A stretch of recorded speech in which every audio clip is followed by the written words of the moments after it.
I talked about this before, but now it's getting to a point where you have to literally just say it straight out that the Irish government, the Department of the Feds, the Taoiseach, the Taoiseach, the whole government, they do hate the Defence Forces. They absolutely hate them at this stage. And we all know why. What's the main goal behind this? We kind of all see it, let's be fair. They really do want a European army. They don't want an Irish Defence Force. As Micheál Martin said, we don't want anything to do with sovereignty. And obviously being sovereign too is that you have your own army to defend your country. To have, to say, a right to defend yourself. Obviously, for part of the European army, it's just basically no identity to an Irish army, what the Irish Free State fought for particularly, because obviously the Free State Army was the progressors of the Irish Defence Forces, obviously, under Michael Collins. And obviously they don't like Michael Collins, Leo and Micheál Martin. If Michael Collins was alive today, he would literally turn in his grave to see what the National Army has turned into. And particularly as we see at the moment with the naval service, it's a perfect example. Now, back in the 40s and the 50s, the country had a semi-service in the Navy, let's put it that way. But it was more to do with the money, that they didn't have the money to fund things back then, because the country was very poor in the 40s and 50s. Nowadays, we are very rich, we're lucky, we're very fortunate that our grandfathers, our fathers, worked at their balls off to make the country what it is today. A very prosperous economy, because people like my grandfather and things, worked day in, day out to try and provide for the next generation. And, in the same with the Defence Forces too. And unfortunately, the government had just thrown it into the lake. Let's put it straight out. Because we have seen it at the moment, there's only 2 whole ships in the whole Irish nation that is actually out on patrols, on rescue missions, if it's rescue, God forbid, or God forbid smugglers or drug smugglers, human traffickers, stuff like that, and our oceans protecting our territorial waters. There's only 2 whole ships in the whole country, and the whole country out because they don't have the manpower. Now, before you say anything else, I'm sure everybody can agree, there's money there for the politicians, there's money for Ukrainians, there's money for everything else, but there's no money for the Irish soldier that, God forbid, if something did happen, if some enemy happened to come on our shores, would be asked to sacrifice themselves to stop the enemy from coming into the country. And we're really saying to these people at the moment that we're going to give you tuppence for basically for nothing. As we've seen in Lebanon with a peacekeeper, Private Sean Mooney, that was killed in Lebanon. That's the risk they take when they go out to serve Ireland. And again, when they wear the Irish tricolour on their shoulder, when they're going out peacekeeping, they're representing us as a nation. And we'll basically just throw it to the side and say they don't mean nothing. That's basically what the government are telling us. Because we've seen, they know it for years, they've seen it, I'm sure, and the only reason is, and let's be fair, we have to call it straight, and it's nothing to do with the men and women of the Irish Defence Forces, the Navy, the Air Corps. It's not to do with them. All of them are good men, good women. They want to do their job, they want to protect the country, but it's the people at the top, it's the people in the government, they don't like them. They don't like the people. They don't like people that actually care about the country, actually love their country, who want to fight for the country if something did happen, and to protect the people of Ireland. As it says in the Constitution, as they swear an oath to protect the people of Ireland in the Defence Forces. Before they become a member of the Defence Forces, they take an oath to serve the people of Ireland. They serve the Constitution. And the government just slaps them in the face and says, no, we don't care about you. We simply don't.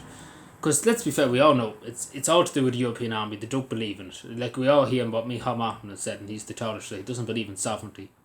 It's just straight up. The government don't care. Simple as that. They don't care about the defence force. They want it to fall apart. So they can be like, oh, Ireland's defenceless now. Well, to be totally honest, we nearly are, to be totally honest. We have no air force, as you speak. Another issue too.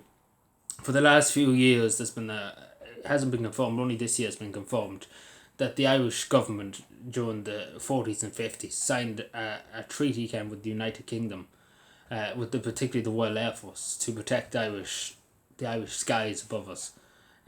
Because they had no jets to protect. So for a long time, it was the British Air Force, the RAF, who would protect Irish skies because they don't have any fighter planes or fighter helicopters to defend its own skies. First, they don't even have anti-air missiles or any kind of things like that, or stingers or stuff like that to stop enemy planes or anything from coming over the country. Just the same, this is Ireland in 2023. We don't even have means to defend our own skies, first of all.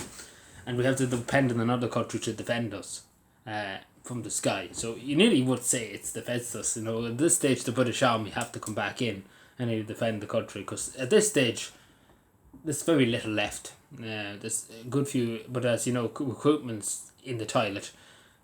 I think there was 700. There was loads of women that wanted to join the army and only one was picked or something like that. Like, it's beggars belief that the government just do not care.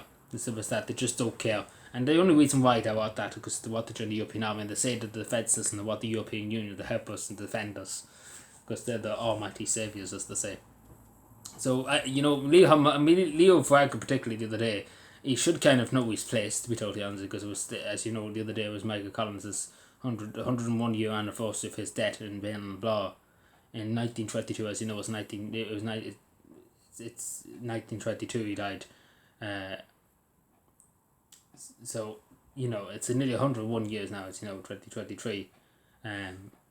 So, I don't know what Michael Collins would say about treating members of the army. Particularly again, as I say, the Free State Army was progressed by the Irish Defence Forces, what it is today. Obviously, Michael Collins being the first Commander-in-Chief of the National Army, which was basically the Irish Defence Forces now. So I don't know what he'd think about Leo, particularly Micheál Martin, Fianna Fáil. I don't know what he'd think about him, saying he doesn't want a backwards idea of sovereignty. So I don't even know what Eamon De Valera would he say about his party nowadays, that they don't believe in sovereignty. I don't know. No, I don't know what they would say. So, and again, just to say it straight, the men and women of Oakland Heron, they're doing a great job. They're doing their best in a very bad circumstances. The government is treating them very bad.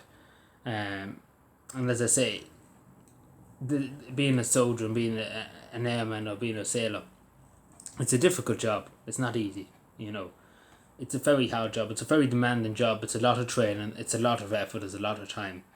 And the only thing I say at the end of the day, we all should agree with it. Because not many of us could do it. Be an airman, be a sailor, be a soldier, being away for weeks and weeks and weeks on end, or even in deployment over in Lebanon or over countries that are war-torn. Being on the ground. At any moment you could be killed, you could be shot, as we see with Private Sean Rooney. It's a dangerous job. It is dangerous. It's something that anything could happen at any moment, let's put it that way. The only thing they ask for at the end of the day is a bit of manners, a bit of respect from the government, first of all, a bit of respect, a bit of manners. And a bit more pay. Like, it's not much to ask for. Like, even for example, just before I go, I know I'm dragging on a bit, but particularly again, as you know, when sailors are on active duty and things, they should get an extra bonus, basically what I'm trying to say. They should get a bit extra for being on duty on ships and things, on patrol. They should get an extra bit for every hour. They get an extra, I don't know, you could say, to be generous, 30 euro extra or something like that. If you add up for maybe 8 hours a day on patrol and something like that, you have a good few bob, maybe 5, you'd be talking about maybe, I don't know, 300 or so extra. And that would encourage people to join the Navy and things like that. And would help sailors, as you know, at the moment, and even airmen and things like that. But again, the government just don't care to help, and that's just a straight honest fact, because they would be able, if they wanted to do something, they would have done it by now. Let's call it straight. Because it's dragged on for years and years. I've been talking about this for the last 7 years, raising about the general state of the Irish Defence Forces, that we need to have a functioning army, some kind of functional army. At the moment, it's kind of disarray. As you see in the Navy, 2 ships is not enough to patrol all of Ireland's coastline, Ireland's territorial waters. It's simply not enough to do. It's simply not enough.